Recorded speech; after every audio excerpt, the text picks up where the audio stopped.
পরিপক্ক আম বাজারজাতে গত 5 বছর ধরে গাছ থেকে নামানোর সূচি ঘোষণা করছে স্থানীয় প্রশাসন। সেই ক্যালেন্ডার মেনে বুধবার থেকে শুরু হয়েছে গাছ থেকে আম নামানো। ক্যালেন্ডার সূচি অনুযায়ী সকাল থেকে নামানো হয় গুটি জাতের আম। পর্যায়ক্রমে বাজারে পাওয়া যাবে সুস্বাদু বিভিন্ন জাতের আম।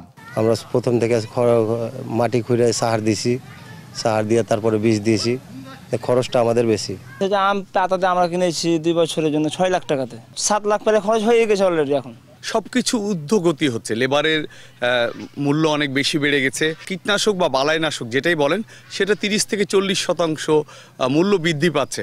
সেই হিসাবে আবার সেগুলোর মান না বেড়ে মানটা কিন্তু পড়ে যাচ্ছে। এবার তাপপ্রবাহ বেশি থাকায় গাছে মুকুল কম আসে, তাই এবার ফলন কম হওয়ার শঙ্কা চাষিদের। যদিও কৃষি বিভাগ বলছে এবার পূরণ হবে আমের উৎপাদন লক্ষ্যমাত্রা। এবার আমই কম, কাজে আমাদের জন্য এটা হলো কি যে আমটা আমরা পাবো বা পাচ্ছি সেইটার দাম পাবো, কিন্তু ফলন তো আর সেই টার্গেট যাবে না, কখনোই যাবে না। আম বিগত বছর যেরকম হয়েছে এই বছরও সেই ধারাবাহিকতা অব্যাহত থাকবে।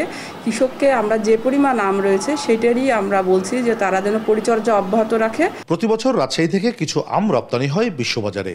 এবারও সেই লক্ষ্য নিয়ে কাজ করছেন চাষিরা। তবে এবার ফলন কম হওয়ায় দাম কিছুটা বাড়বে বলছেন তারা। রপ্তানি বাজারে প্রভাব পড়বে, আমের দামটা বেশি হবে একটু, এটা প্রভাব পড়বে, কিন্তু আমের অভাবে তারা থাকবে না। কৃষি সম্প্রসারণ অধিদপ্তর এবছর রাজশাহী, চাঁপাইনবাবগঞ্জ, নওগাঁ ও নাটোরে আম উৎপাদনের লক্ষ্যমাত্রা নির্ধারণ করেছে প্রায় 12.5 লাখ টন। কাজী শাহেদ, দেশ টিভি, রাজশাহী।